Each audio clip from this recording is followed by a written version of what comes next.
Welcome to Jurassic Park. I'm not even supposed to be here today. I'm just a fucked up girl who's looking for my own peace of mind. Welcome to the party, pal. I'll be back. I'll have what she's having. I'm gonna make him an offer again. Here's looking at you, kid. You're gonna need a bigger boat. All right, Mr. DeMille, I'm ready for my close-up. Hello, I'm your host, Jim McLean. Welcome back to another episode of More Than Pixels on a Screen, a spoilerific movie review podcast brought to you by Banterflix here in sunny Belfast. On this special edition of the podcast, I'm once again joined by wheezy old Adam Neeson. What's happening? Me asthma. As we promised, once a month, we're going to give you an extra special Ramble edition of More Than Pixels on a Screen. What's that, listeners? Every episode's a little bit rambly. Listen back to Mad Max podcast, you know, where we went in tangent. But a Liam Neeson, Marty Scorsese came in, you know. It was a special birthday treat. It was a birthday treat for the birthday. But did you have a good birthday? I did. Did you get some Diddy milk? I asked my mother, and she said, I've been saving it for 31 years. Very masculine, your mother. I forgot to mention my mum's a drag queen. I thought maybe she smoked. It's like Pat Butcher. Pat Butcher. No. See, I'm just picturing, as your mum, I'm just picturing you with a wee earring. Mm-hmm. But like in a wig. It's not far off. Yeah. Maybe not as much beard. Well, maybe we would have mustache. You know, like when Robbie Coltrane drags up in Nuns on the Run? Nuns on the Run is a movie I've never seen, but a poster I've seen all of my life. There you go. That's a movie you should check out, Adam. Nuns on the Run? You'd be, there's my mum. Mum, why are you there, movies? Mums on the Run? Yeah. That, and what's the one with De Niro where he plays a priest? No, it's him and Sean Penn, and they play two priests, and they're on the run. Tango and Cash. I'm going to have to Google it. I'm really sorry. I know it's only 2 minutes into the episode. De Niro. Because he's got the tongue out. Listeners, he's focusing on typing. Because Robert. Bombay. Because De Niro, I was going to be like, what's the De Niro movie where he's a priest? And then I didn't want you to say fucking, what's the one where he's a priest and all the kids are getting diddled? Oh. What's that film? I know the one, because I thought you were going to say, was it Star? What do you call the one Gareth Edwards did? Stardust? Stardust. Is it Gareth Edwards, or is it the other one?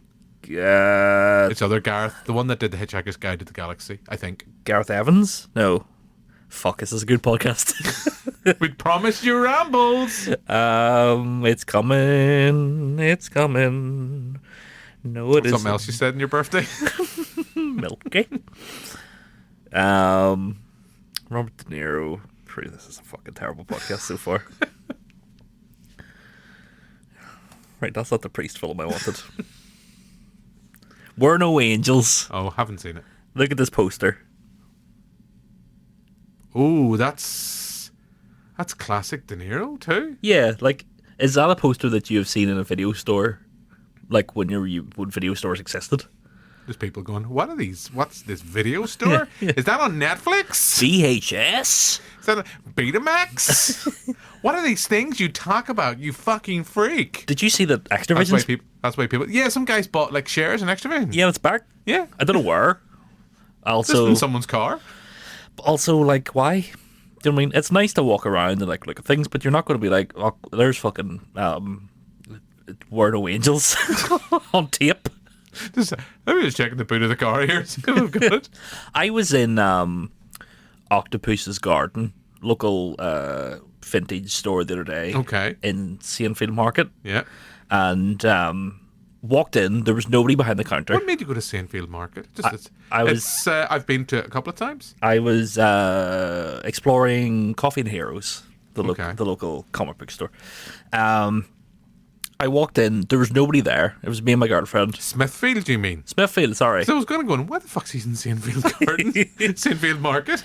And they were playing the Blues Brothers soundtrack, right? Yeah. So we were having a wee dance down the aisles because we were like, there's fucking nobody here, right? So then we were coming around the corner, and then a guy walked in, and he turned the music off, and he goes, by the way, everything in here is half price. If you need me, I'll be across the road. Put the music back on again, and we were like, right, okay.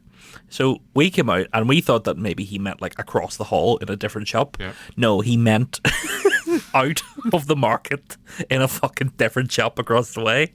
And we were trying to figure out, did he have a camera looking at us dancing and came over to be like, here, by the way, use your customers. Yeah. There's 50% off if you want to buy anything. Would you be really raging if you went over to the store and got him, went across the road and got him, go, hey mate, what did you say was off?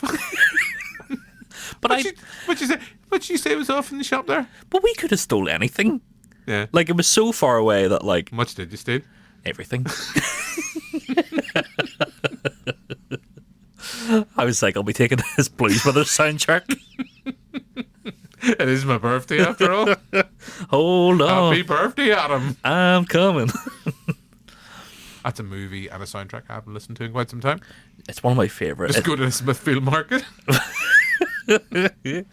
Try Saintfield. You're like, you hear guys, listen to a podcast. There's a guy saying there's someone playing fucking Blues Brothers all day. You could come in here and steal clothes if you want. Yeah.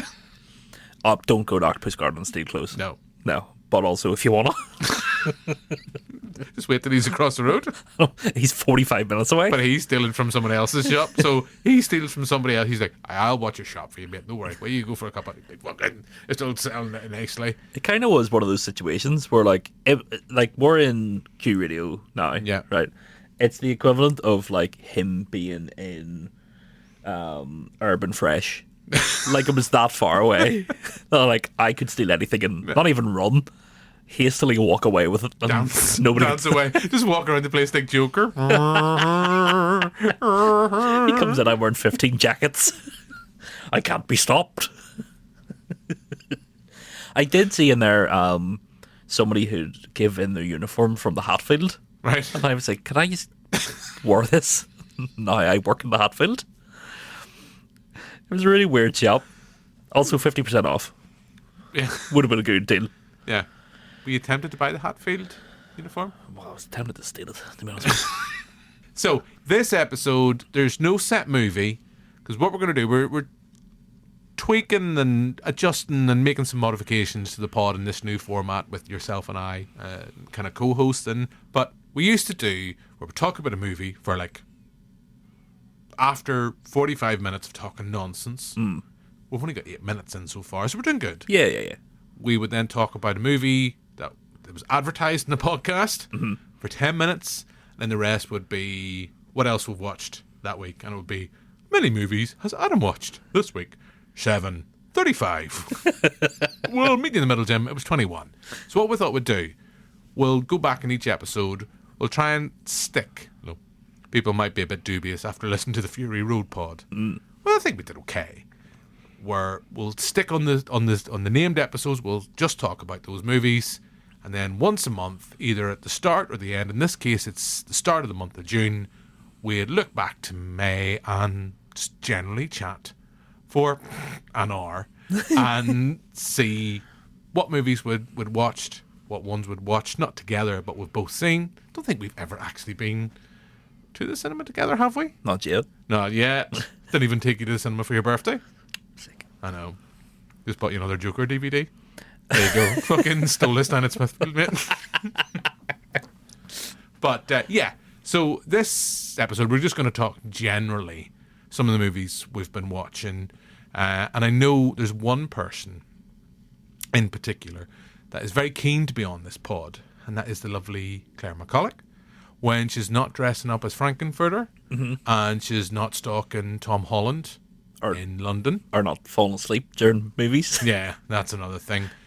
We had her on our Rocky Horror pod, and we also, it didn't make the cut, but we talked quite a bit about The Fall Guy afterwards, and you still haven't seen that movie. I still don't believe it is a film. All right, you can't steal fucking, can't steal Joe's jokes.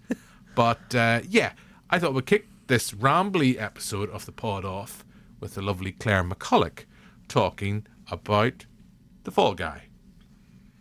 Hi, Jim, Adam, and whoever you have on the podcast this week. Just sending you a voice note about what I thought about The Fall Guy. Just going to stop you there, Claire. We know it's a voice note. Also, what do you mean special another guest? Yeah, it's just us. So yeah, I just want to clarify, Claire, we know it's a voice note. Yeah. We know what a voice note is. So let's go back. I personally bloody loved it. Ryan Gosling is at his best, and it takes basically all his best performances and combines them into a really exhilarating film. It's actually my favourite movie of the year, my favourite cinema experience of the year. I just adored it, and I feel like everyone else in the cinema did too. It's silly, fun, clever, it's wildly entertaining, and it has just such an incredible soundtrack. Like, I've been listening to the music non-stop. Emily Blunt is brilliant as well. To be honest, there's no weak links at all. Even the dog is amazing. And I know that you're both in the studio right now, as we speak, rolling your eyes and saying that the film was just... We'll stop her again. That's weird. I think Claire's watching us. Maybe, you haven't seen it, but Adam can definitely verify when Claire was waxing lyrical about the film, I very much was... Oh, for fuck's sake. But, sorry, Claire, I interrupted. Off, but I think it's the film of 2024. It has everything. It has romance, comedy, drama, action, and I'm going to start a petition to have Ryan Gosling as the next Dr. Frankenfurter. What do you think? So, yeah, that's what I think of The Fall Guy. Send my love to Uncle Liam, your dream girl, Cilla Black, and Marty Scorsese. I'll speak to you soon. Bye-bye. You'd almost think Adam Claire listened to the pod, but she never listened to it in her life. She doesn't even know what a podcast is. No. I like that she watches 4 films a year and then goes, this one's the best This is of the all best time. one of the whole year. Do you know what, as we speak, because for delays and we're celebrating your birthday and stuff, haven't got a chance to see Furiosa yet, but Furiosa's better than The Fall Guy. Haven't seen it, just know it's going to be better. I'm going to predict that me almost shitting my pants a few weeks ago. Did I tell you the story on the pod? I think you did. Well, we're getting into it.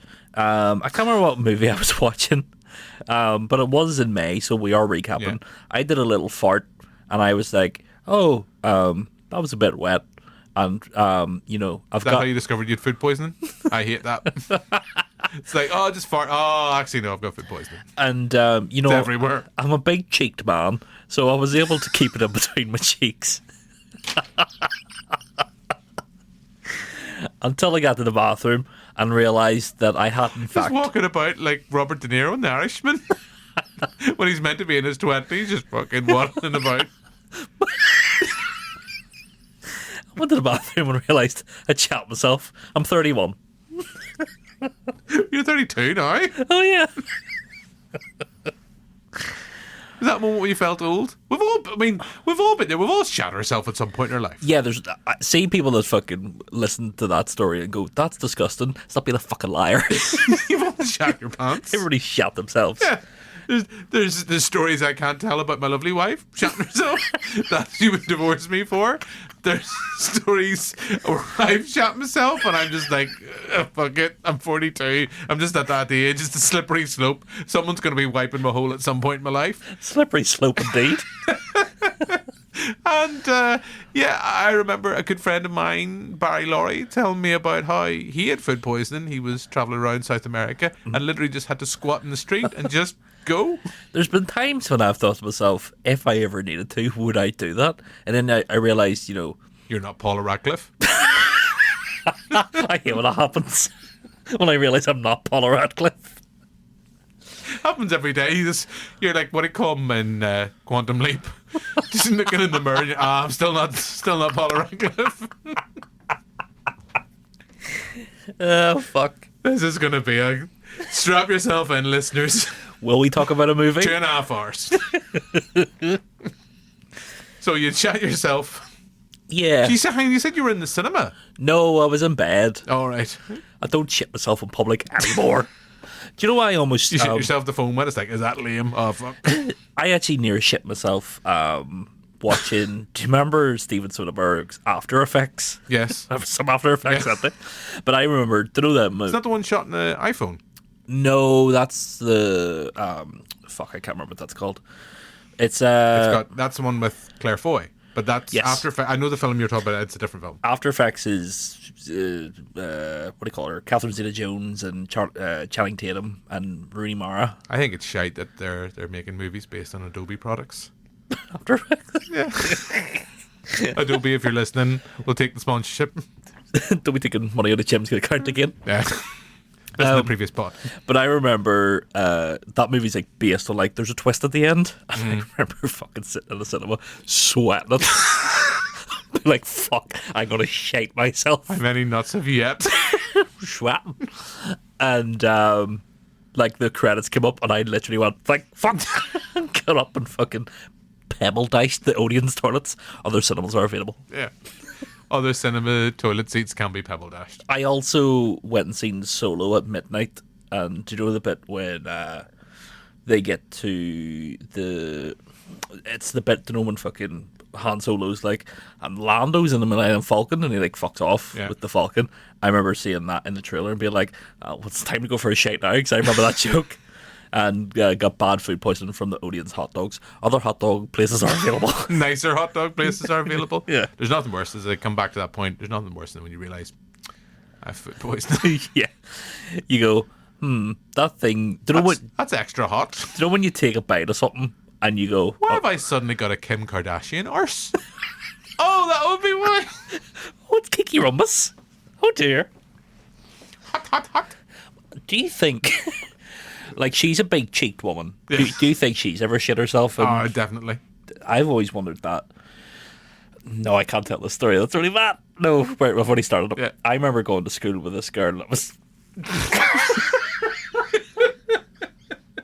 Feel free to cut this.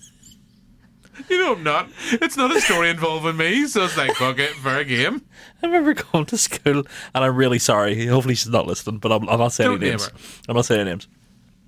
This girl who Claire. this girl who was morbidly obese. Oh, no. I know. And I remember we always used to joke about how does she wipe her arms because her arms were so short. I was like, she definitely has mucky cheeks. That's like, as a guy that's neither of us are, you know, Ryan Gosling-esque. No. We're not, as someone who's, Well, we're both gorgeous. yeah, gorgeous, who's sitting here in our drag queen outfits. Yeah. Don't do the drag queen generator, the first one that comes up on Google. It'll take 45 But minutes. We've all been there in the situation where you've had a number two. Yeah. And you've just been like, you know what? Not even going to attempt to do this with a clean up, straight to the shower. Oh, 100%. 100%. Straight to the shower I go. I was watching something the other day. Oh, I've become, right, this is a ramble pod, so we're going to we're going to ramble. I've become... Are you just saying we're going to ramble from now? You're going to ramble. So everything else has been coherent? So, I've booked to go to Orlando in January. Okay. Right. And I'm a big... I don't know if you know this about me, Jim, but I'm a big theme park guy. Right. Just shocked in horror. Just collapsed in horror. This is my 9th time going to Disney World, right? And I like to watch YouTube videos about roller coasters and people going to theme parks, right? Such a nerd. I know, but Such a nerd. there's these people called Theme Park Worldwide, right? And they went to a Disney park, I think it was Disney, and they went to a hotel and they were showing you around the hotel, right? Mm-hmm. And it's like so boring. They're like, this is how the taps work. This is how the doors open. And you're sitting there going, that's fucking amazing. I was like, fuck, I can't wait to go. And the guy got out and he goes, is that a face towel? And the girl goes, yeah, it's a face towel. And he literally, like, on camera goes, well, that's good, because if you ever need a number 2 and there's no toilet roll, you can use the face towel. Now, tell me, Jim, have you ever used anything but toilet roll to wipe your arse? No, but you were talking about stories from other people. I remember when many, many years ago, before I became the, you know, media darling that I think I am, I worked for Homebase. I was going to try and think of what was the best way of working around. Worked for Homebase, and one of the managers at the time, whose nickname was Freddy, and he was nicknamed Freddy because, like how Freddy in the movies, he was a fucking nightmare. I thought because he fingered people.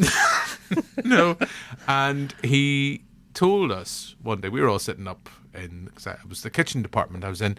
He came around. I got on the best with him, but this guy Freddy sat and was telling the story about how he had been in Victoria Square, got caught, needed to go for number 2. Victoria Square is a good spot to take a shape. Yeah. It's a good spot. He went in, needed to go, was a bit like you, waddling around like Robert De Niro. It's like Martin Scorsese's kind of going like, do you want to be an Irishman? But got in, got to the toilet, got down, dropped the load, and looked over. No toilet paper. Phoned his wife, who was out shopping. Go get toilet paper. I need toilet paper. And she's like, where the fuck am I going to get it? And fair dues, where are you going to get it in Vicky Square? You know, I think you probably have to go to Eurospar or one of the Maces or somewhere. Poundland? Be a stretch. Possibly. She was taking forever. So eventually, he says, came up with a solution. The old army training kicked in. Like, right, okay, what'd you do? Took my socks off. Took the socks off. And I always remember him kind of going, had to use both. He was like, yeah, but no, actually, since we're on gross stories, and this is a story I can tell. So my lovely wife and I, last month, went for a nice trip to celebrate our anniversary. The hotel we were at had a spa, lovely spa, and we were going down, and we'd had a couple of drinks the night before, nice meal, and I don't know Adam, you know, I know we're close friends now, yet we still haven't been in the cinema together. But when I travel anywhere, even if it's Newcastle County Down, I find myself sometimes I get backed up. Yes. And eventually the aforementioned back up, eventually someone just like, gotta move this shit. Literally, we gotta go. So I was about to go to this lovely spa for we swim, hot tub, steam room, etc. Just before I went in, I could go, my tummy gurgled. I'm like, what do you call him in The Lion King? It is time. It is time. So sat down in the toilet, as you do. You know, thankfully didn't stand up or anything like that. Sat in the toilet, went monster. Monster. No problem with the toilet roll. Quite a few people in there. And in the toilet? Was this a public toilet or in your room? No. This was in the kind of changing rooms for the spa. I see. There wasn't a load of people just sitting in the toilet watching me. But there was loads of people kind of getting changed and stuff. And I turned around, went to press the button. Nothing. And I'm like, oh man, look down. It's like, is it one of those ones where you could walk away and you'd be like, it's only a wee rabbit thing and you could go? No. Monster. That's 2 days worth and a couple of Guinness from the night before. Like, what the fuck do I do? Now, I kept pressing the flusher, but then I was like, it's going to become really obvious to anyone who's outside that I'm desperately trying to flush this. I was like, right, play it cool. And then there was a moment, Adam, I'll cut to the chase when the fact eventually I left it for a couple of minutes. And I was like, right, because I left it for you and it flushed a wee bit. And I was like, right, fuck, okay. So sat in the toilet, sat in the cubicle. It's like, right, I'll give this 5 minutes, wait till people had left. Then just like fucking really pushed it and it went. But there was a moment, Adam, and I'm sure we've all been here, where I just thought to myself, I'll get the flimsiest little bit of toilet paper. It'll hide my shame. And I'll just walk out of that place and be like, no one will ever know. Like Kaiser Soze. You give it a burial. Just walk away. But thankfully I didn't. So there we go. So what did happen to your muck then? Oh, eventually it went away. Oh, okay. Eventually went away, but there was that moment of just panic. Blind panic where I was sitting there kind of going, this is an El Monstero. There's plenty of toilet paper. And See, because it wasn't like my room or my house, I wouldn't give a fuck.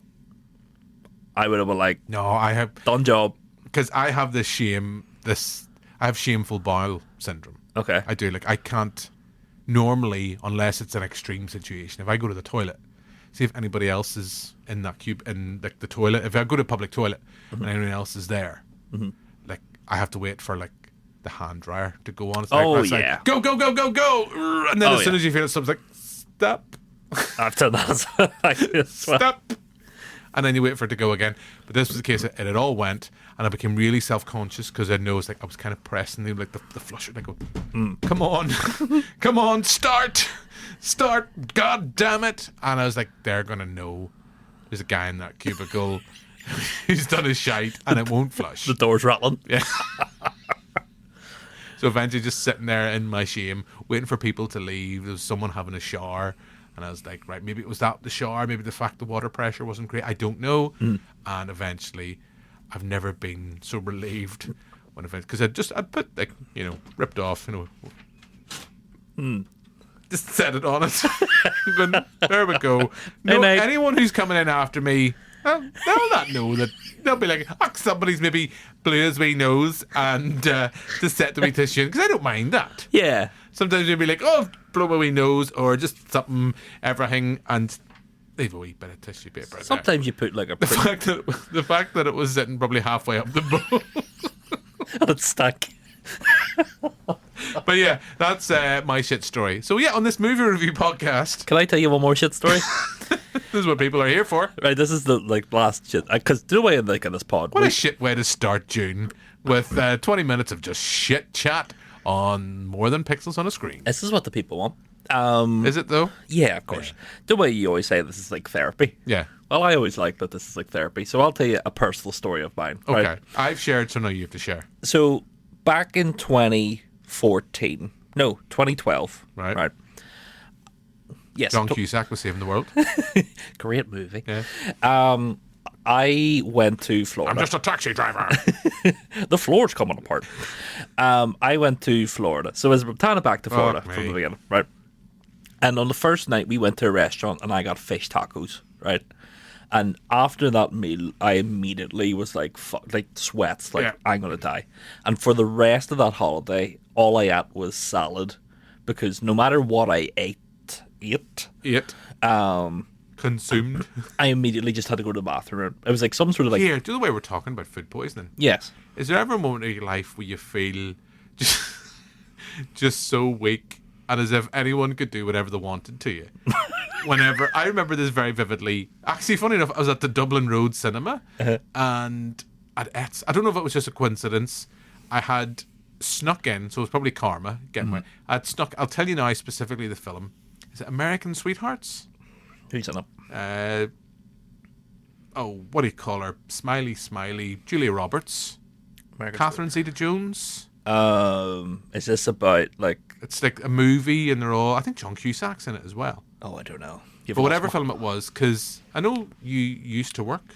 Did you ever work in Dublin Road? Never in Dublin Road. No, you worked at other cinemas. Yes, might be owned by that chain. Mm-hmm. But Dublin Road's great to sneak in. Oh, 100%. I snuck in all the time.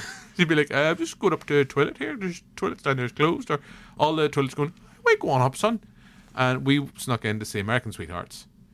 Don't know whether, I think I bought some popcorn. So it wasn't that bad. Yeah. But the next night, I was at Queen's.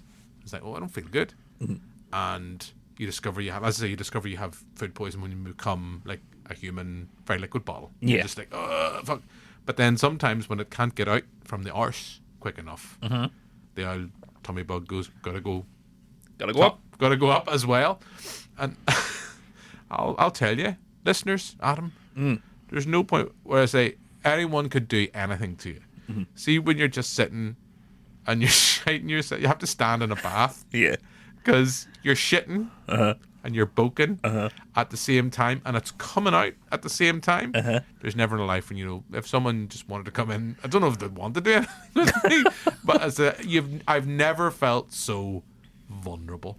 It is like, the human body's only meant to live for like 15 years because this isn't normal. Yeah, I'm just like someone who's in Shawshank Redemption. It's like, it's, my time's up. You're right, Brooks was here. I'm scared of life. I'm scared of living anymore. So in Florida, 2000 I just hijacked one of yours. 2012, and then from 2012 to 2016, right? You only ate salad. Well, no, but no matter what I ate I would have a bad stomach. I ended up developing IBS. Okay. Right. And I spent fucking hundreds on Imodium. Yeah. Right. Because I was always like, no matter what I eat, I'm going to be sick, So went back to Florida, 2016, right? Again, There's a photo somewhere. Do not feed this guy fish tacos.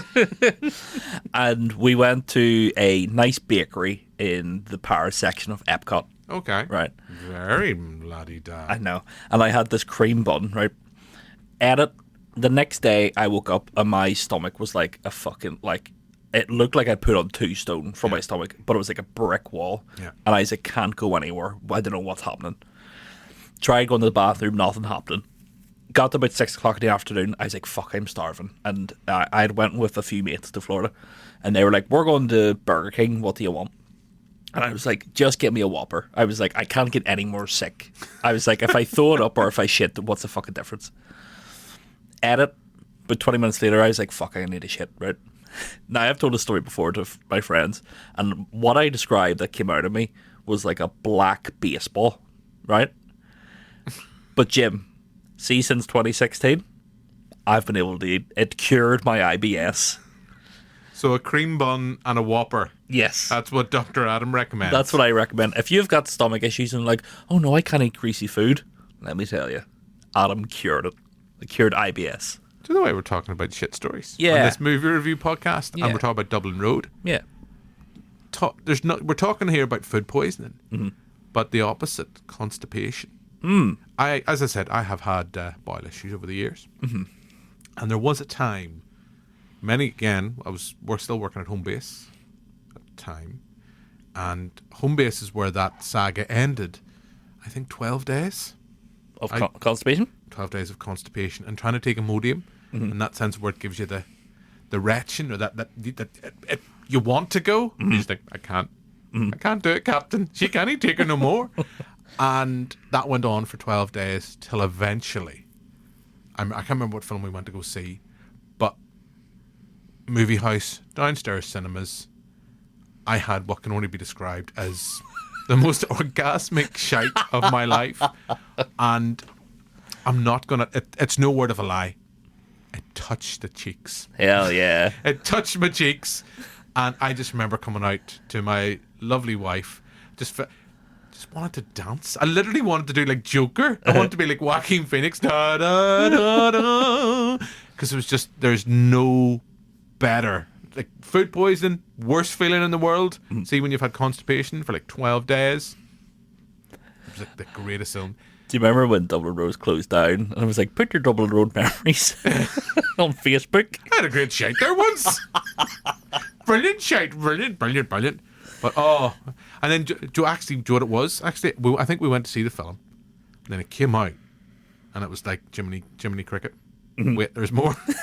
So went in and got, once the cork was off, it's like, I think I'm going to have to go again. You did a big clumble book. And Amber and I dubbed it Richard the Turd. Because you shit in the car park? Richard the Turd. Yes. So, Adam, what movies have you been watching? Have any of them been extra shit? Or what have you been watching that's been fab? I think if I remember right, I know somehow we got from Claire talking about Fall Guy to shit to this. I didn't think Fall Guy was shit. You haven't seen it yet, so you can't really judge. I just thought it was a bit underwhelming. Emily Blunt was a bit underused. Ryan Gosling can do no wrong. Yeah. He's just one of those annoyingly talented people. You just know that, you know that guy, if you go to a party and you'd be like, oh, I don't play the guitar. And you'd be like, hand him here, do you want to have a go? I don't know why he goes straight to Deliverance, but just, pick it up and have a group of people all around with their lighters going, oh, you're amazing at the guitar. Just annoyingly, naturally talented. Funny, not afraid to take the piss out of himself. I love Gosling. I think I wanted to love the film more. I didn't. It's a 3-star film for me, and I know it. I put a thing up on the Pantaflix Facebook page last month about how it got such good reviews, but it was a bit of but it has been a flop at the box office. Yeah. Although they're confident and they're going to go with a sequel. How likely that is, I don't know. There's plans for a sequel. I think Blunt and Gosling have the options for their contract for another one. It is funny that people are like, here's another reboot of a TV show that's failed, and it's like nobody's thinking about the TV show. They're thinking of No, Fall I mean, Guy. having watched the TV show a couple of times in some channel, it's nothing at all like the TV No. show. It takes the name and an idea of someone going undercover who's a stuntman, Yeah, and that's it. yeah, It pardon me. It's, it takes a name. That's about it. It's a fine film. There's some great, unsurprising, some great stunt sequences in it. I just say, I think I said at the time on the TV show, and when we discussed it briefly, although it didn't make the cut on the pod, stick around for the credits, because the after credits, when it's showing the stunt work for the film getting done, probably my favourite bit. It's fine.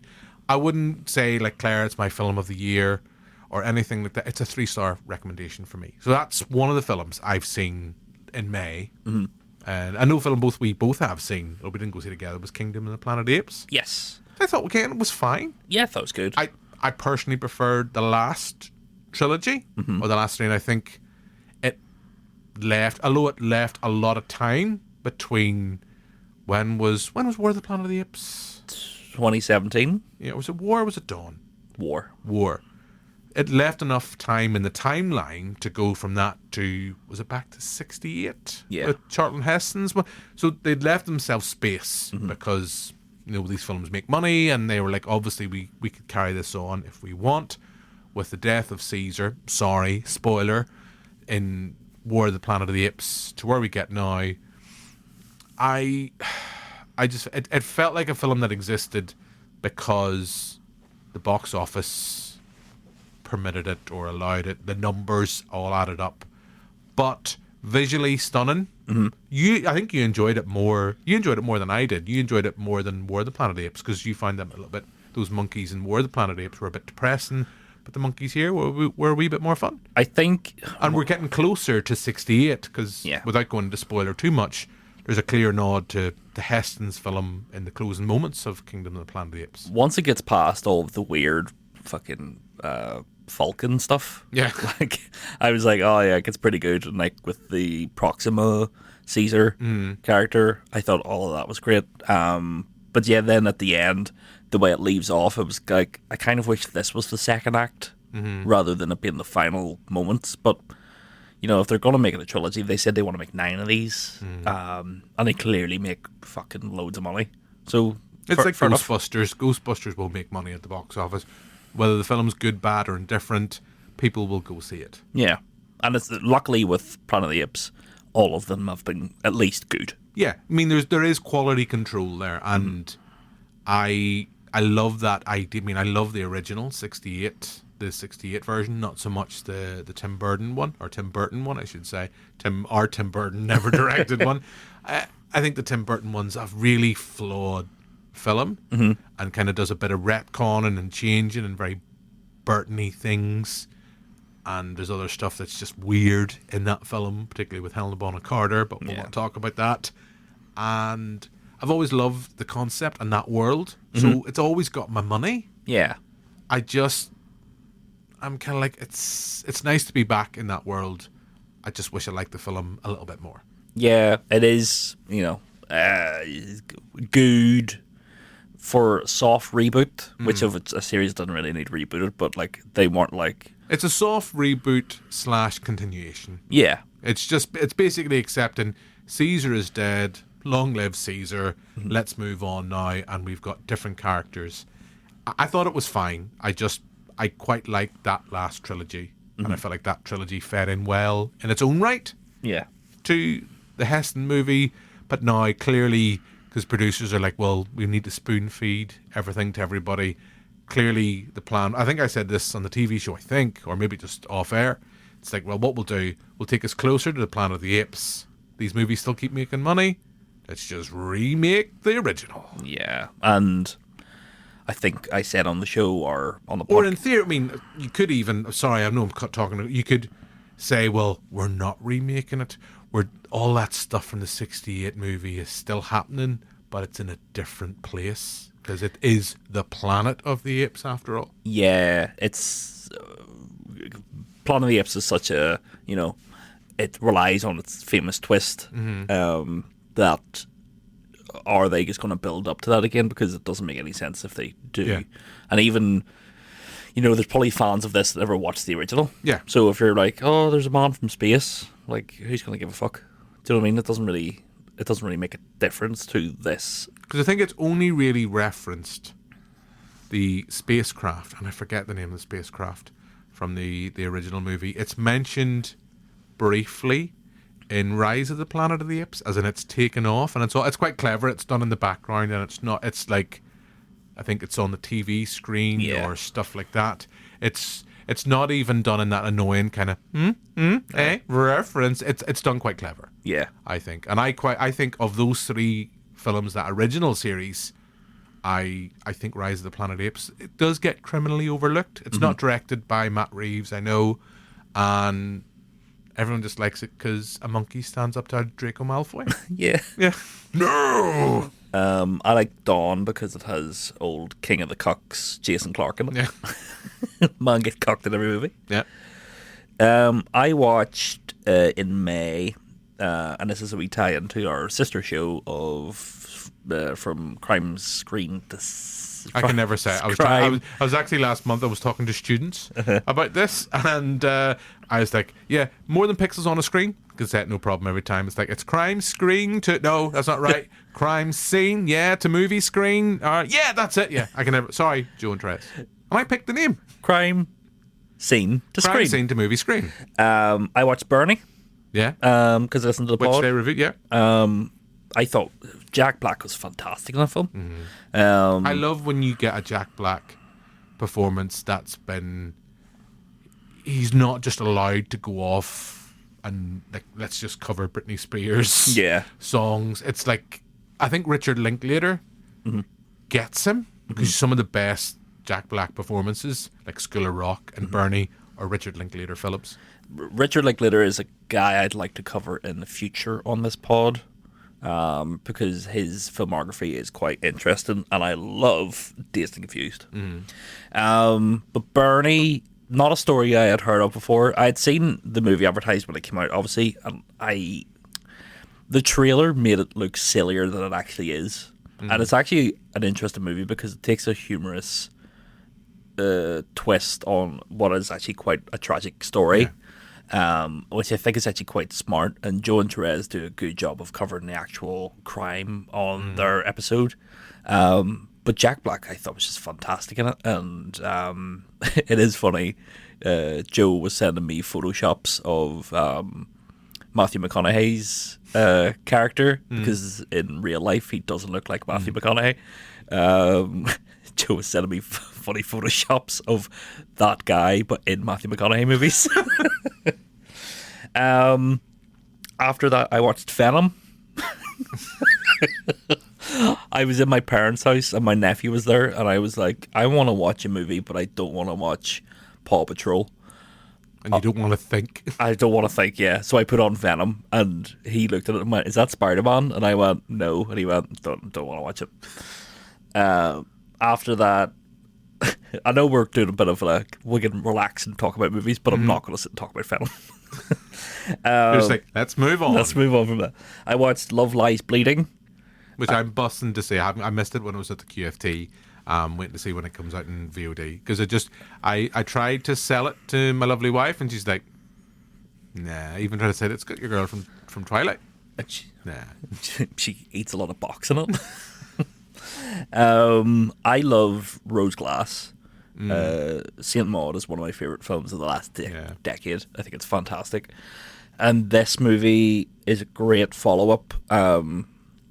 It's an interesting film because it's about like female bodybuilding and steroids and family, coming from families that have troubled past or dangerous past or whatever. And then it's also very surreal as well, in like the final act. But it's a fantastic movie, and I think that Katie O'Brien that plays like the lead bodybuilder girl in it, she's fantastic. She's in The Mandalorian, isn't she? She is, yes. And she was also in Quantum Mania, like as a wasted role. I think she'd be a good Wonder Woman if they're going to go down that path. Kristen Stewart, great. She's an actress that, like, not underrated, because I think people, whenever she was, like, getting that post-Twilight in Snow White and the Huntsman sort of roles, she was just wasted. Whereas She's an amazing actor. yes, I actually quite like her kind of European cinema stuff, like Personal Shopper. yes, And a film I loved. And weirdly, and I'm not just saying this, occasionally, like I'll not be walking down the street and just stop, but Clouds of Sils Maria is a film I will occasionally find myself thinking about. I haven't watched it for a wee while. I've seen it at Dublin Film Festival years ago. And just a film, that's the thing I love about cinema. Just can sometimes hit you completely by surprise. And it's that sense of, I've had it a couple of times with actors kind of going, like, I'm the weird person who, the name of the actress has went out of my head. She is in Gone Girl. no, it's one out of my head. Rosamund Pike. Yes. So I will occasionally be like this. I'll judge an actor by one role. So Rosamund Pike was in the Jack Reacher film. Yes. With Tom Cruise. I know a lot of people really don't like it because they love the book, and Tom Cruise is not that Jack Reacher. I didn't mind Jack Reacher, but there's a sequence in it where I always have that, like, smart people doing stupid things in cinema. And there's a sequence where I think her character, if I vaguely remember, is a lawyer, and Jack Reacher is like, you gotta go speak to the victims to truly understand. So I think she's the attorney. Yeah. And she goes to visit these people that she's representing the guy that's accused, and it's just like the stupidest bit in cinema. I'm not doing it justice because I haven't watched it in quite some time. And you're like, Rosamund Pike, I'm judging you from here to eternity. Also, her performance in the Bond movie, No Time to Die. No, not Time to Die. She wasn't in that one. The Madonna one, Die Another Day. Die Another Day. Also, her performance in Die Another Day is like, right, you're judged. And then she comes along in Gone Girl and stuff, since you go, holy fuck, all is forgiven. You're out of movie jail. You're a pretty amazing actor. I love her in World's End. Yeah, she's fab in World's End. Yeah. But Kirsten Stewart was another one. I never hated the Twilight movies as much as some people do. Even some of the cast members that are involved in it. I think the first one is really wooden. Yeah. But as it grew into itself, it's just a blockbuster franchise that's not geared for teenage boys. Fuck it. Yeah. Get over it, guys. Yeah. And yeah, I think Breaking Dawn Part 1 in particular, easily done that as one film. But, and I quite like, I know Kermode made the point about, I think Breaking Dawn Part 1, it's quite Cronenberg at times in the body horror. I know, I think as we record, they're planning like everything, the same with the Harry Potter. They're like, right, what we'll do. Actually, I'm going to come to this point, actually, as my rant for this pod, Jim's rant on the Ramble pod. But I think they're remaking Twilight and Harry Potter as long-form series now. I think so, although I think the Twilight one is animated. Oh, okay. So that might be okay. That might be something different. Yeah. Because this is my rant. Because, as you know, we do the TV show every week. We have our something that's in a cinema, something like our theme, like this month it's all LGBTQ plus movies because it's Pride Month. Last month it was all documentary cinema because we're getting ready for Docs Ireland, which is happening later this month. And we do the pick of the streams. And you're like, well, yeah, Netflix, God bless them, they're still putting out movies. But you go to like somewhere like Disney Plus, you go, right, I haven't done Disney Plus for a little while, maybe I should get something on there. It's all 7 episodes, 8 episodes, limited series. Watch all episodes now. You're like, why not just make a movie? Yeah. Disney doesn't, I know you're a streamer and you want to keep people viewing your content. Just make some movies. Because a lot of those series that are 7 or 8 episodes, you could easily do those in 2 hours. 100%. Yeah. 100%. That's my little grumble rant. I'm just like, okay, because Amazon Prime as well are good. Amazon Prime do have movies. Well, obviously on Disney Plus there's movies as well. But you're just like, look at something like Prey. Yeah. Okay, you didn't know what to do with it. Put it out there. Put it onto Disney Plus. I know it technically wasn't a Disney Plus. It was just kind of in the merger. I think it kind of lost its place and found its home on Disney Plus.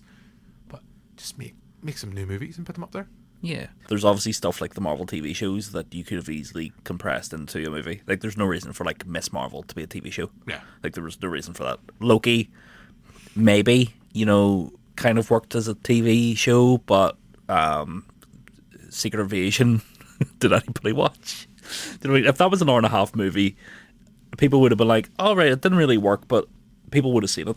Whereas fine. I don't know anybody that watched Secret Invasion. I watched it. Did you watch the whole thing? Yeah. Oh, Jim. Because it's that sense of like, I'm in too deep now. Yeah. I may as well watch it because at some point there'll be one character that's in Secret Invasion for like a second, and I'll pop up in a movie and I'll literally be like Neo in Once Upon a Time in Hollywood. Who's that? That's that guy. I understand it all now. And the funny thing was, it came out before the Marvels, and then the Marvels just didn't acknowledge it. Yeah.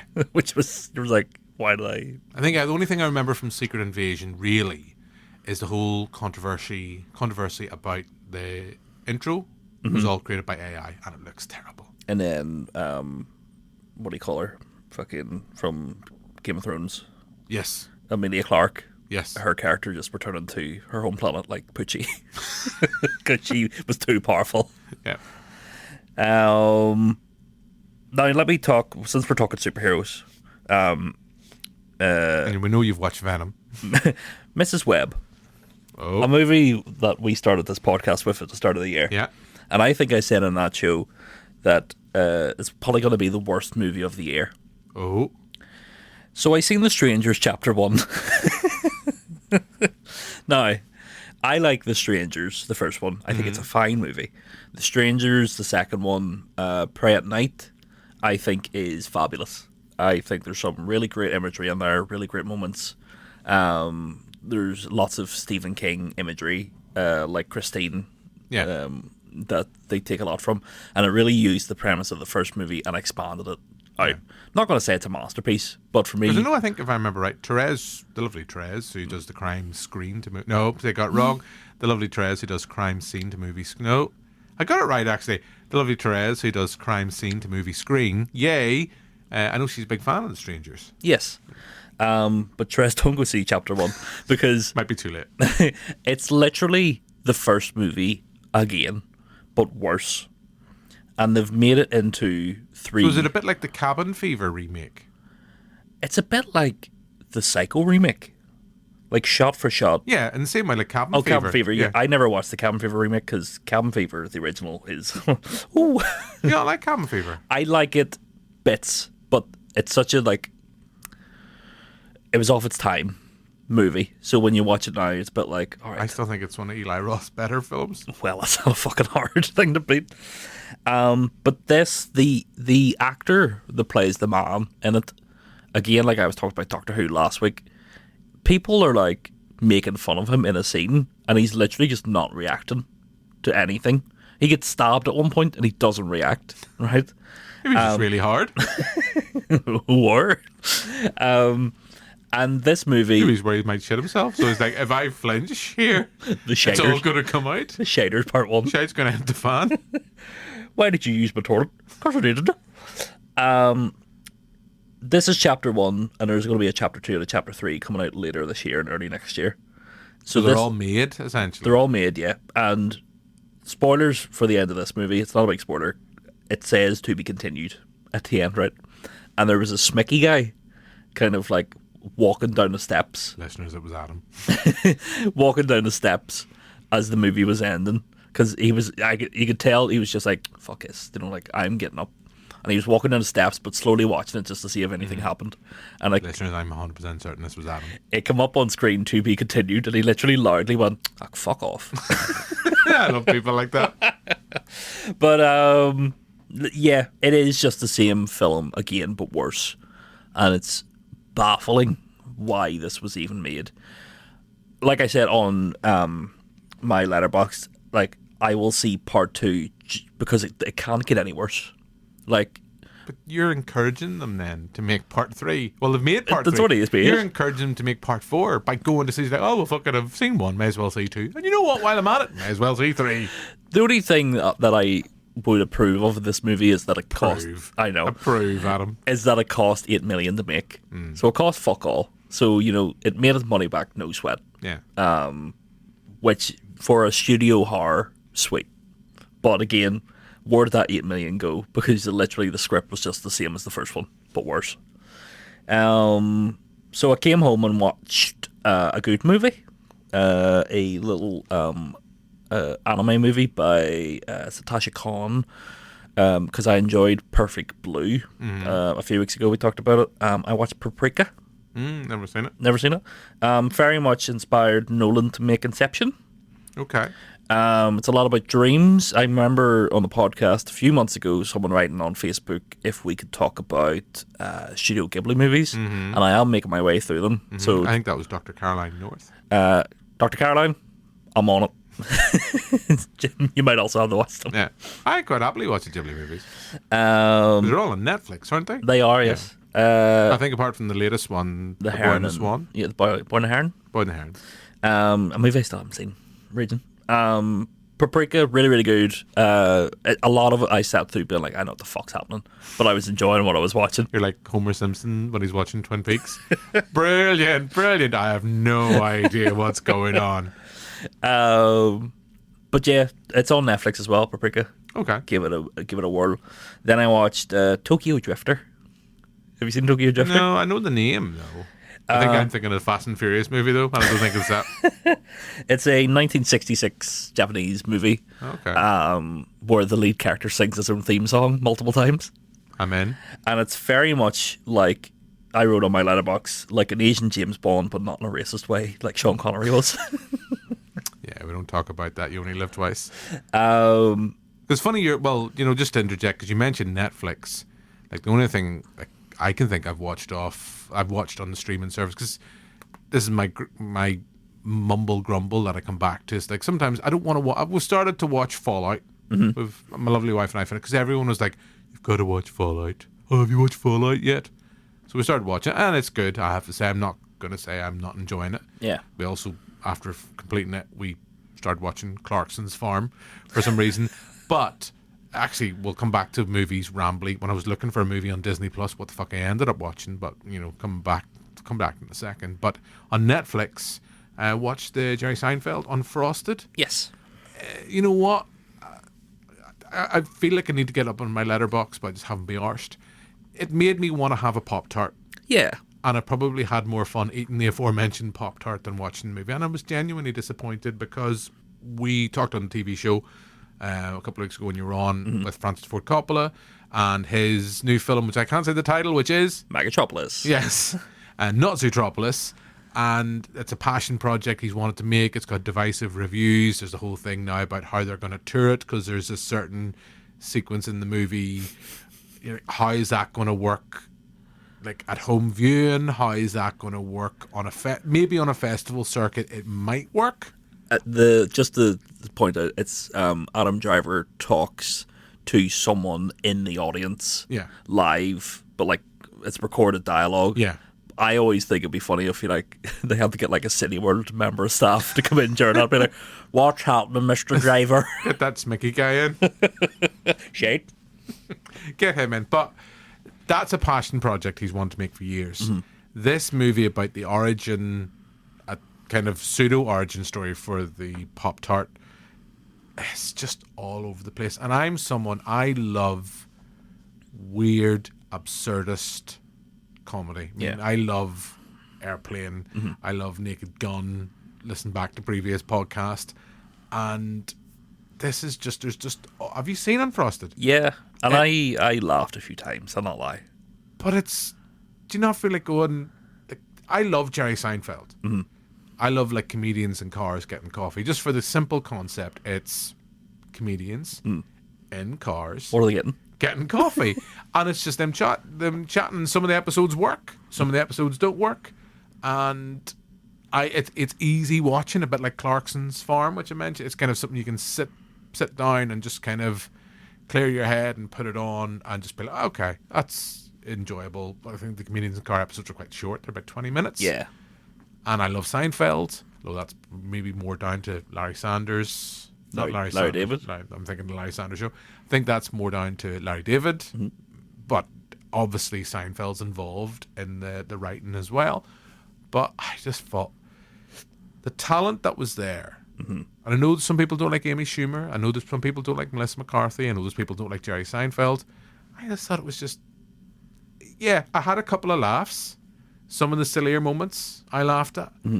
But I just think, considering the talent that's in front of the camera and the fact that it's Seinfeld writing and directing, I just wanted a wee bit more. As I say, it made me want to have a Pop-Tart. Yeah. Particularly because I don't like the chocolate Pop-Tarts. No. I only like the jammy ones. The jammy ones are good. So I had to go, because if you go to like your local Eurospar, for some reason they only have like the chocolate and marshmallow ones. And you're like, I don't want that shit. Not good. So I went to Tesco, got a jammy one. Do you know how bad it was? I felt like a heroin addict. I actually bought, I did the shop and then bought the box of Pop-Tarts. Got back to the car. It's like, you know what? Fucking ripped open the foil packaging. It's like, I'm just going to have a cold, uncooked Pop-Tart. Oh, but they're so good, though. And then later that night, my lovely wife was like, did you open this box when you went? No, I got that a couple of days ago. That's why. And we'll have a wee cooked one now. In the microwave or the toaster? What? You don't do Pop-Tarts in the microwave? I do. Oh, you're mental, Adam. Mate, you Mental. fucking do the Alan Partridge. It's as hot as the sun. It's like that, eat them. But it's still not as hot as a McDonald's apple pie. Oh, fuck, here. They're good shit. They're a McDonald's that we're doing, I can't even remember what it was. When I eat one of them, I'm like fucking Peter Weir and Robocop.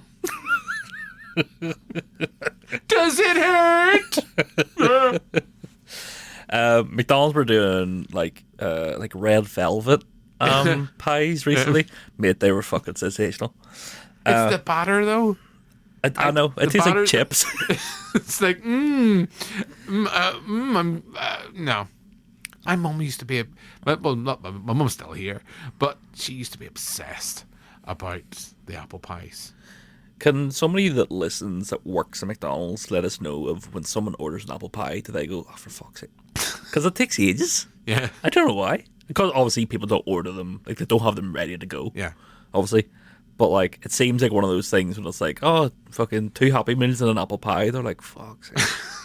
It's like whenever the Lions say, fuck it, ice cream machine's not working. Oh, Or 100%. Flurry machine's not working today. 100%. I can't be arsed making it. Like, it is weird that happens so often that it became a meme. Yeah. Don't mean, like, how's that worldwide? The ice cream machine is broken McDonald's. That's the only thing they sell. Somebody knows. Somebody knows. Somebody knows. Seinfeld's going to make a movie about it. Fuck. Unfrosted, there's some jokes that like the Mad Men nod made my dick tingle a bit because I just was happy to see those characters again. Yeah. But then I also had to be like, Adam, they're not those characters. Calm down. And then it's as if Seinfeld looks at a box of Cocoa Pops and is like, what's that monkey at? Like, that's the level of like him being like, is it not a gag? And that if you find, Although I did quite find Hugh Grant funny in it. yes, but then they do the whole like January 6th rating of the White House joke, and it's like, okay, we get it, Jerry. Yeah, we get it, Jerry. You're being topical. And even like the whole like, Let's go back to making jokes about the bet. I'm out. Seinfeld's great, isn't it? Yeah. That is so good. I watched Zootopia. Film I proposed to my lovely wife. Did you? Yeah. After or during? Just the middle, wrecked it for everybody. No, we went to cinema and I was like, I had seen it at the Edinburgh Film Festival, I think, a couple of weeks, maybe a couple of months before. Quite liked it. No, I was at the Glasgow Film Festival, I seen it. And my lovely wife and I, because it's not Pixar, it's just Disney. Yeah. And I was like, right, okay, we'll go see it. It's a nice safe bet. It was out the day before my lovely wife's birthday. Went to the Odeon. Mm-hmm. And we actually was nearly doomed from the start, Adam. Nearly doomed. Because my lovely wife went in. She got a hot dog and had diarrhea. Just seen her waddling off like Robert D. It's like, oh, there we go. But no, we went to cinema. Odeon is a cinema where they like to have the aircon on big time. Mm-hmm. I had a big coat on me. I had the ring in the box. Mm-hmm. And my lovely wife was just there and just, I don't know, I think she knew we were going out for dinner afterwards. And like halfway through the film, she's like, I'm really cold. Can I have your coat? No. No, but I wasn't wearing it. It was just kind of beside me because the box felt like as if it was the biggest thing. It felt like the size, you know, in Fast and Furious, the first one with The Rock, when they're dragging the safe round in the car. It felt like it was that big in my pocket, and I was like, "Oh no, I can't give you my coat." What? Why? I'm cold. Oh no, I'm going to put the coat on here myself. And she wasn't in good form. And eventually, we came out of all of our stories seemed to just involve Vicky Square. Came out of the Odeon. Vicky Square, we started talking, and eventually, because I was going to propose, I'd planned to propose on the little bridge over by the Big Fish, where everyone used to put their little padlocks. Yes. And it was raining. And I was like, fuck that, these are new jeans, not getting the knee wet. So I was like, oh, maybe go up to the viewing platform, or the observatory bit. We can look around Belfast. Go, isn't Belfast pretty? And my lovely wife gets terribly hangry. She's like, no, we're going for dinner. I want to go for dinner. Oh, we'll just maybe go we upstairs and have we look 5 minutes. We'll have a look to see how beautiful Belfast is. It's pissing up. Pardon me for I'm burping the massive. It's like, Mum, we'll just go upstairs and have a wee look. I'm hungry. Want to go get my dinner here. Stop fucking about, Jim. And they go, oh, come on, let's go. And eventually, the point where I just proposed to Amber in the lift in Vicky Square. Eventually, just panicked. Just was like, you know what? Fuck it. Here we go. Boom. Go down my knee.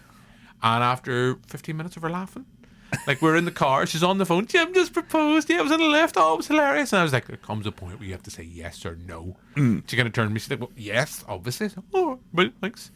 And we went to Kobe. Nice. Yeah, that's the end of that story. What did you have to eat? What did you have to eat? Can't remember.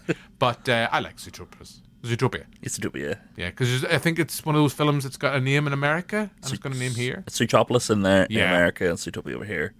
No, yeah. And it's got Shakira in it, doesn't it? Yeah. Waka waka. Do you want to hear a funny story actually about Shakira and involving Q Radio? Yeah. So, apologies, Grania. I don't know her surname, but she does the show on the weekends. And she was covering last week because the lovely Apes was off to America. And I was in on the Friday. And she was just getting ready to do the 6 o'clock. I was getting ready for the 6 o'clock bulletin. And Shakira was coming on. Now, I'll tell you what she meant to say. She's like, okay now, guys, just before we have Jim coming up with the news, we're going to have a little bit of Shakira. And let's hear her shake those. Let's listen to her shake those hips.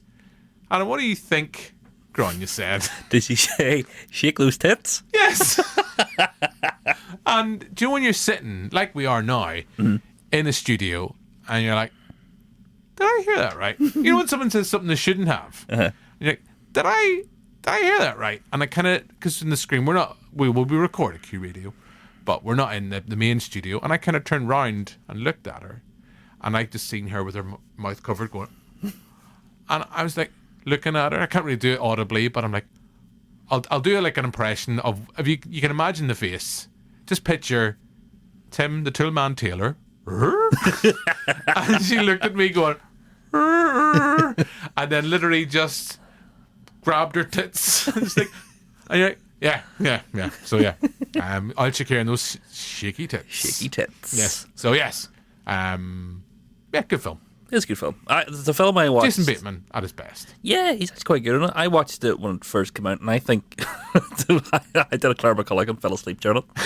And then I kind of was like, I must have fell asleep because of my shape. And then when I watched it the other night, I was like, oh, it's actually really good.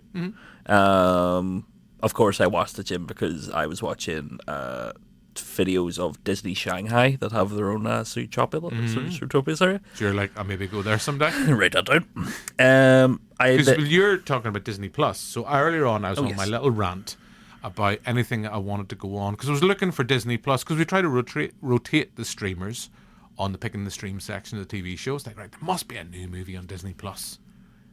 Anything I can see is all series this, series that. And earlier on, I mentioned my unfortunate event at the toilet at the hotel. So when we were away on the second night, my lovely wife, out for the count, I think she had, I think she took antihistamine, the drowsy one. It was like, boom. And you're just sitting there going, all right, well, fuck, I'm just going to have to sit here then, entertain myself. And the TV had Disney Plus, and it was somebody else's account. I don't know whether someone just logged in and forgot to log out. And you're like, right, Time to fuck up your algorithm. So for no apparent reason, maybe because we've mentioned the TV show, I decided to watch not one, not two, but 3 Predator movies. Hell yeah. Now, I don't mention Prey earlier on. Didn't watch that one. Mm-hmm. I'd watched the first Predator a while ago. Watched Predator 2 for the first time in ages. And it's a film I have mixed emotions about. I think there's sometimes it's great, other times it's a bit of a mess of a movie, and you're like, is that racist? Yeah. Yeah, that's racist. Yeah, that's racist. And other parts, I think, like the whole sequence in the meat factory, that's quite good. Yeah. And I was like, right, where do I go from here? Do I watch Robert Rodriguez's criminally underrated Predators? Yeah. Let's watch AVP.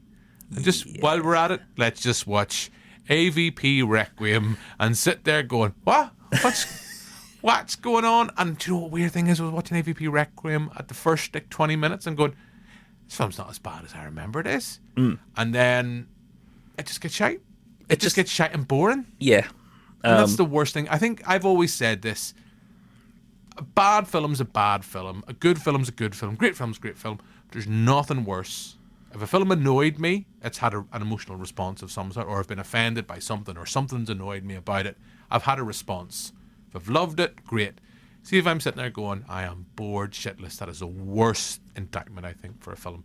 And rewatching it at like 2 o'clock in the morning, still like, it was just like the whole, and it's just nasty, and the whole stuff with the Predalien, kind of its replicate or reproductive cycle is just creepy and kind of laddish in that kind of sense. So spoiler, the Predalien needs, I don't know if it's specifically pregnant women, or I think it's just women. Yeah.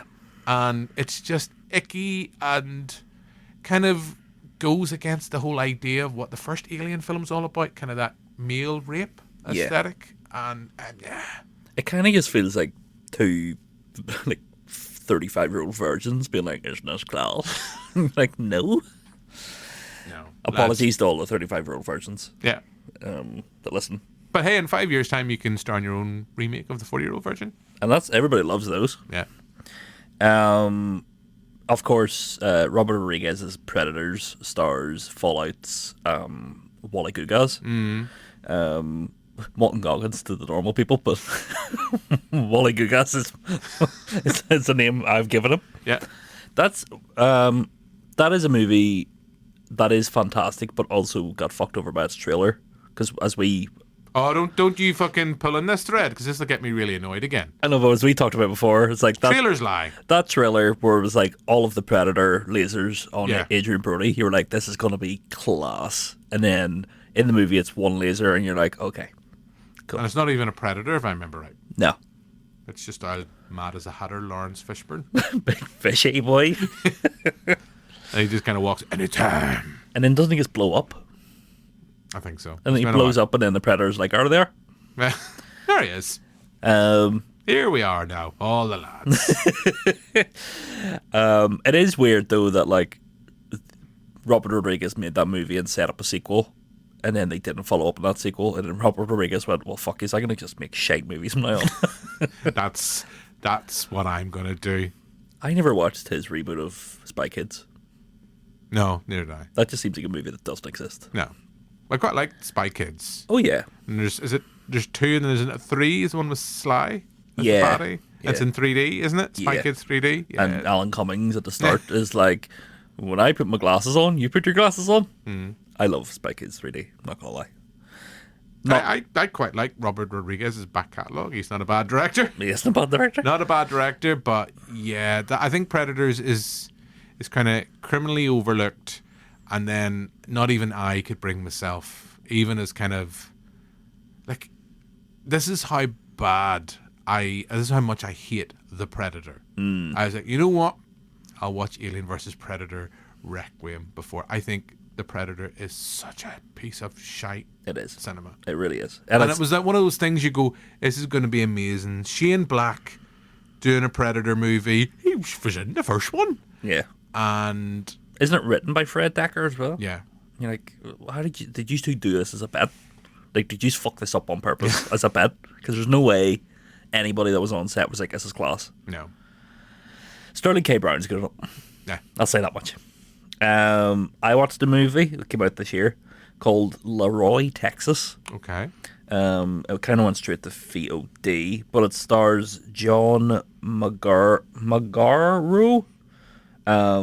who I really like. He's the husband in Past Lives. Okay. Brilliant film. That guy. And Leroy, Texas is it's by Shane Atkinson, and it's his debut feature, and it feels like Blood Simple mixed with The Big Lebowski. It's very much Coen-esque. Okay. But it has its own flavor. Like, it's not like a Coen ripoff.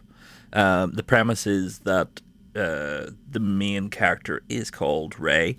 Also stars Stephen Zahn and sorry, I am looking at IMDb here. Dylan Baker. But Dylan Baker plays a hitman, and the Ray character is really depressed and is going to kill himself with a gun, and he's parked outside of a motel, and all of a sudden a guy comes into his car and he's like, oh, thanks for meeting me, here's the money, here's a photo of the guy I want you to kill, see you later. And the Ray guy's like, what? And then Dylan Baker pulls up beside him, and it's obvious that the guy thought that Ray is the hitman. And then it becomes this whole conspiracy. Dude, that film would sound like it would be better if it was Ray Romano, wasn't it? Hey, I'm a hitman. Really good. Really dark towards the end. And I think it's a movie, like I said with Snack Shack the other week, it's one of those movies that came to VOD that just isn't really getting any play. Yeah. And I think people should seek out Leroy, Texas, because I think it's actually a really good. It's one of those. Would you say it's your film of May? Let me look at my films of May. Let me see. Yes. If not that, Love Lies Bleeding. Okay, because that is a film I definitely want to see, and you've sold me on that, and not just because Kirsten Stewart eats a lot of box. She does. She has very much upper football lip. You got some football on your upper lip there, love. Need to wipe that off. I know we're going to wrap up. Only thing I can think of off the top of my head that I saw at the cinema, and I have to admit, I was a little bit disappointed. Well, I was disappointed by the film, and I know it hasn't got good reviews from critics, although I think it's done well at the box office, and that's John Krasinski's If. Mm-hmm. And I have mixed feelings about it, because I think I need to maybe go back and watch it again. It's a bit like Adam Neeson-itis with Joker, where it's like, is it a mess of a film, or did I just go in with too high an expectations, in the sense that you're evoking Inside Out, a film that breaks me every time I watch it, and you've got all these kind of nods, particularly, I went to see it in the cinema with my lovely wife and our neighbour Jade. They both were blubbing by the first 10 minutes. There's a very heavy nod to Up in the opening 5-10 minutes, and my lovely wife was just broken.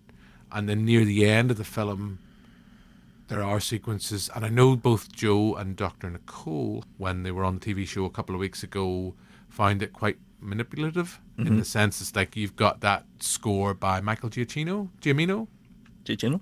Yes. You say tomato, I say tomato. His score, and it kind of feels like him on autopilot a little bit. Although I did make the point, whether it made the cut in the telly show, the first half of the score is, I find it terrible. It was so twee, and it's like you're wading through syrup. It's so sugary sweet. And then by the time it gets then to the tougher stuff of sorts, it switches, and it's very much kind of the kind of Up kind of score, and it's the score does all the heavy lifting to kind of sit there and make you feel like if you're not crying, you're a bad person. I said it on the telly show. It's not as bad. I always say, if you want emotional pornography in a movie, Marley and Me, without a doubt, because there's a sequence. The 80s taught us well. The dog goes in with the vet, and we know the rule should be the owner should just come out with the collar, or the lead, and you'd be like, oh Jesus, the dog died. She's gone. Yeah, I don't need to fucking see a dog literally being put to sleep. And I mean, that film, Marley and Me, is as someone who loves dogs, that film is fine up until that point. And it's just like, whoever had that sequence, it's... Do you know what it because I remember the time, a couple of years ago, remember A Beautiful Boy? A Beautiful Boy. Beautiful Boy, Steve Carell. And Charlemagne. Yeah. And there's a sequence in that where, spoiler, he doesn't die, but there's a sequence where Chalamet's character ODs in a toilet. And it's the same thing. It's like, I don't need to fucking see this. Yeah. Because you're sitting there and you're in you're as a director, you're going, if you don't get moved by this, it's like fucking the opposite of Russell Crowe in Gladiator. It's like, are you not entertained? Are you not Are you not sad? Are you not crying? You're like, fuck off. I don't need to see this. And that for me is emotional pornography. I didn't feel manipulated, as some people have said that they did with If. I think John Krasinski wears his heart in his sleeve. He's very much a filmmaker influenced by Spielberg. Yeah. Like, he's talked about Jurassic Park being a huge influence for The Quiet Place. And I know Dr. Nicole Hamilton. I mean, I am a fan of The Quiet Place 1 and 2. I know she was not. Listen back or watch that episode of the TV show. She's not a fan of The Quiet Place. I think here you see him kind of going... It's kind of Spielberg in the Hook era. Yeah. That trope. And there's parts of it I really genuinely loved, but there's a middle section of the film that felt a bit like Monsters, Inc.-esque, where they go to this retirement home for imaginary friends, and it's all over the place. It kind of reminded me of stuff like Wishmaster. No, not Wishmaster, because that's a Wes Craven horror movie. What's the one with Macaulay Culkin? And it goes from being live action to animated. Oh, I don't know. I know of it, but I've never seen it. Wish something. And I'm not going on to IMDb. But it goes into that sense. It doesn't do it in a cool way like Cool World, a film I love. But she's not bad. She's drawn that way. Well, I think that was Jessica Rabbit. I think there was... I don't think if it was Kim Basinger in Cool World. Here, a Cool World sequel with Ryan Gosling. Hit me. I'm on board for that. And Claire would be. She'll go see that in the cinema. 100%. But there's a sequence in the middle of If where it's just they go to this retirement home and it just didn't work. And it's all over the place and it's like scattergun. It's like trying to do different sequences. And there's this weird, even weirder moment. Spoiler, a cat, imaginary friend, is watching a video of Tina Turner. And they end up in the Tina Turner music video and you've got Ryan Reynolds and the little kid. The little kid, I have to say, and if I've apologies, I can't remember the actor's name. She's great. I think she's in Walking Dead. Okay. She's really, really good. Ryan Reynolds is not doing his Ryan Reynolds shtick. It's a bit like the Adam Project, where he's kind of trying to phase it back. Okay. I liked it. I'm being down on it. I still liked it. But I admit, I went in thinking this was going to be a third home run for John Krasinski. It's just muddled. And actually, John Krasinski likes to direct films where he's the dad in the movie. His character's like, what the fuck, John, were you thinking? I'll not go into too much, but his character, it's like, you know that Dustin Hoffman film, what do you call the one with a weird name where he owns the shop? Oh, Mr. McGorium's Wonder Emporium? Yeah, it's like that. Okay. And you're just like, it's so twiddly-dee, wading through syrup at times, and a lot of the sequences are with him. Because this guy's in hospital. He's got a heart. I don't know whether he's getting heart surgery or there's something wrong with his heart. And there'll be sequences where his daughter will come and visit him and he'll be like hiding in a cupboard. Okay. And you'll just be like, oh, I'll spoil it. He's hiding in a cupboard and he's made a joke about that he's tied a lot of bed sheets to the window and said, I had to get out of this place. And you're like, all right, John, calm down, mate. But who's Ryan Reynolds' character in connection to the kid then? Is he an imaginary friend? Guess, Adam, you'd have to go see the film. What if I watch If with Michael McDowell? Malcolm McDowell? Will it be the same experience? Yes. Yes, that would be a nice way of putting it. The revelation about his character is not a shocker. Okay. And I think it's actually semi-spoiled in the trailer, which I think is just whether... And I remember I've spoken to directors for this over the years. Some directors have more control over trailers, some don't. We've talked in the past about Prometheus. It just throws everything at you. Having watched the trailer again after watching the movie, I'm like, John, there's a line in the trailer that's there, and you're like, if you'd just taken that out, it would leave it much more ambiguous, because there's just sequences when you're watching through, and not that you're playing detective in a film like F, but there's sequences like, right, okay, I've watched The Sixth Sense. I kind of get what you're doing here, in the sense, yes, he's on screen and he's in a room with a young girl, but nobody's reacting to him. I see. Sorry, I know that's verging into spoiler territory. I know I've been really down on it. It's a 3-star film. So as Empire says, that's still a recommendation. I maybe just went in with too much expectation. So maybe I need to go back and watch it. All I will say is my lovely wife will not be going back to see it with me in the cinema, because there was a point in the film, and the only other film I've ever seen her having the same reaction was Mamma Mia 2, where she cried and turned to me and went, I'm not okay.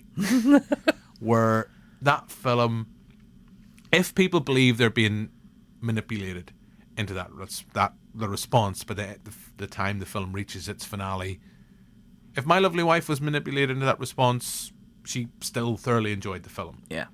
I come back to my point. When I feel I'm being manipulated into response, an emotional response, particularly one that wants to make me cry, I think of Marley and Me, where you're literally there. It's judging you. You can feel the director going, come on, if you're not going to cry. Look, I'm actually pressing the button down here. The dog's, the stuff's going into the dog. Hey. That's emotional pornography for me. If it's just too muddled for its own good, yes, the score does a lot of the heavy lifting, but it's fine. Yeah. But, Pixar have done this stuff so much better. Yeah. So in terms of my movie of May, Predator 2? Predator 2? No, maybe Kingdom of the Planet of the Apes. Yeah. In terms of, again, that was another film I was a bit down on. I don't think there's been anything I've watched that I can think of off the top of my head anyway that has been amazing so far. And I know in last month was really the start of blockbuster season. We're out of the Academy Awards season. Now we're into blockbusters, and there's so many, like, literally big movie. Do you know, I'm going to take it back, Adam. Haven't even seen the film as we record, but because it was out in May, just because I've been busy doing stuff, living, having to report in a fucking general election, my movie, without having seen it, movie of May is going to be Furiosa. To be honest with you, probably mine as well. Yeah. So if not that, Predator 2. Yeah. Can I just tell you about one more movie? All right. Where we'll go. Problemista. It was an A24 movie that came out earlier this year, by Julio Torres, and it stars Tilda Swinton and RZA. Okay. About a guy that wants to work for Hasbro, but he is from Puerto Rico. Okay. And he needs sponsorship, so he starts working in a place where RZA has frozen himself because he was dying. It's like those like fucking Walt Disney, like, and then they'd be waking up in the future. And RZA's wife is still alive. RZA was an artist who painted eggs. Who did paintings of eggs. You know what, Adam? This is out there. I'm like, you know what? Nah. I'm like them in the Dragon's Den. I'm out. Tilda Swinton is his wife and looks after RZA's paintings, and she is just this nightmare of a woman. And this guy becomes Tilda Swinton's good at those kind of roles. That's the only reason I wanted to bring it up, is because I think if this was a bigger movie, Tilda Swinton would be in the running for an Oscar for this movie. She's fucking fantastic in this movie. Why is Tilda Swinton not? Even if she's in shit stuff. I know, she's so good. She's an amazing actor. I love her in The Souvenir Part 1 and 2. I think she's fantastic in that. I still haven't seen what's the lady that directed The Souvenir? British woman. I can't remember her name, sorry. But she directed a movie that came out last year and Tilda Swinton plays both her mother and the daughter. I really wanted to see that. She's also great in The Dead Don't Die. But here, she just plays this really problematic New York busybody art collector woman. I think if I was a producer and I was like, we've got this role, let me see it, Tilda Swinton. 100%. But people should seek this out because it is a great debut movie. The guy, Julio Torres, the trailer came out for his new HBO show. It's quite out there. This movie's quite out there. Visually, it's fucking fantastic. It's just good to see a debut feature, like I said, with Leroy Texas. That is sort of Coen Brothers-esque, whereas this is like a fresh new voice. There's scenes in this I've never seen anything like. It's quite Spike Jonze. Okay. Visually. And like I say, it's one Not of like the Fatboy Slim videos. It's not a weapon of choice. No. But it's visually something that I haven't seen in quite a while, and I think this might be a guy to keep an eye on because he's fantastic. Okay. So it's Probenista. Okay. So that's some great recommendations. A lot of shite talk. Oh, of course. A lot of talk about thieving. Yeah. Smithfield Market's never been able to reopen. That guy's still over. Comes back like, no, why does this keep happening? So, yeah, I've enjoyed this rambly edition of the pod. So, next month, we'll do another one of these where we'll just, maybe talk less shite. See, this is why we can't talk shit because there's no guest. Yeah. Do you know what I mean? They don't start looking at us and go, Liam What Neeson? are you talking about? What are you talking about? Cilla Black is What dead. are you talking about? Yeah. What the fuck is this on about? Why is Jim doing a voice? And you're all talking like there's a Martin Scorsese in the studio? Not to break the magic for some people. Oh no, there is a guy that walks into the studio that is a butcher on Castle Street. Yeah. Don't want to Stinks of meat. In this weather? Pure chops. The blood's dripping down the apron and everything. Here, a horror. Well, maybe we'll have to make a Halloween special. We'll have to wait and see. So I think we'll bring this pod to a close. Yeah, all that's left for me to do now. Thank you very much, Adam. Thanks, Jim. I don't know about you. I'm busting for a shite. Here, so man. I'm going to waddle my way out of the studio right now and head to the toilet. So before I go, all that's left for me to say is goodbye. Goodbye.